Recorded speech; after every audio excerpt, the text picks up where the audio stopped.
A second argument for the existence of hell is that God's justice demands a hell. God's justice demands a hell. Let me read 4 verses for us about the justice and the purity of God. God is just. So Romans chapter 2 verse 6 reads, God will repay each person according to what they have done, for God does not show favoritism. Verse 11. God does what is right. So in Genesis chapter 18 verse 25 it reads, far be it from you to do such a thing, to kill the righteous with the wicked, treating the righteous and the wicked alike. Far be it from you, will not the judge of all the earth do right? God is so pure and untainted that he cannot even look at sin. So Habakkuk chapter 1 verse 13 reads, your eyes are too pure to look on evil, you cannot tolerate wrongdoing. So we read some verses to show that God cannot mingle with sin, with evil, with wickedness. In the last century, Hitler was responsible for the deaths of 12 million people.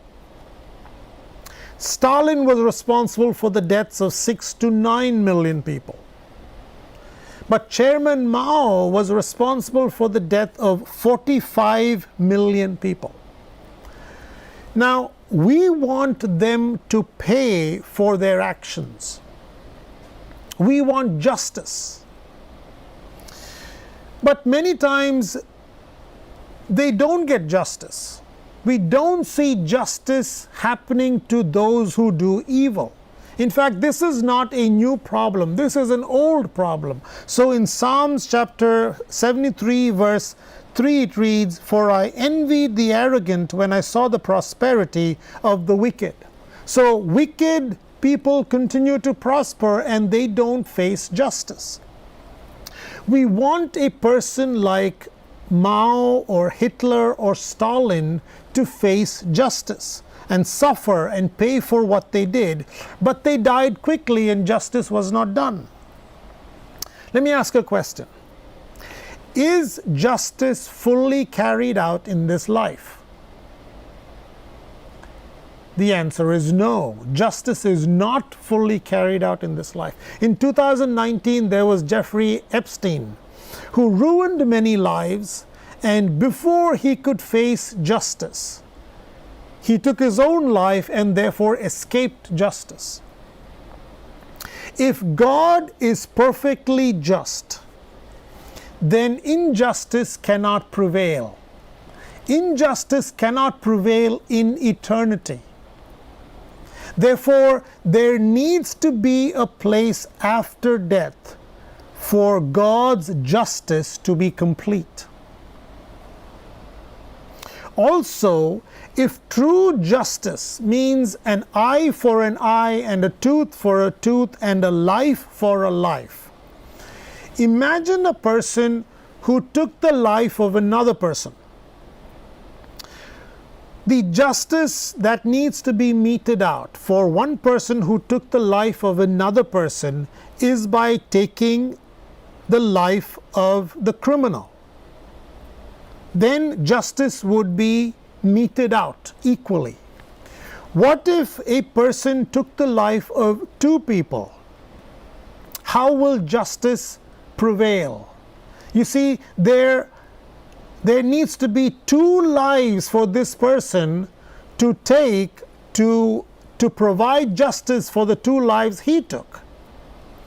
So for a person like Mao, who was responsible for the death of 45 million people, even if he gave up his life, he would have paid only for one of those 45 million people. There would be so many more people that he could never fully pay justice for.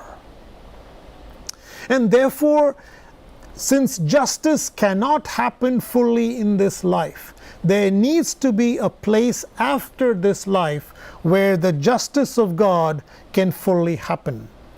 God's justice demands that there be a hell so that incomplete justice can be completed. Let me ask another question. How many unpunished sins are required for there to be a hell? How many unpunished sins are required for there to be a hell?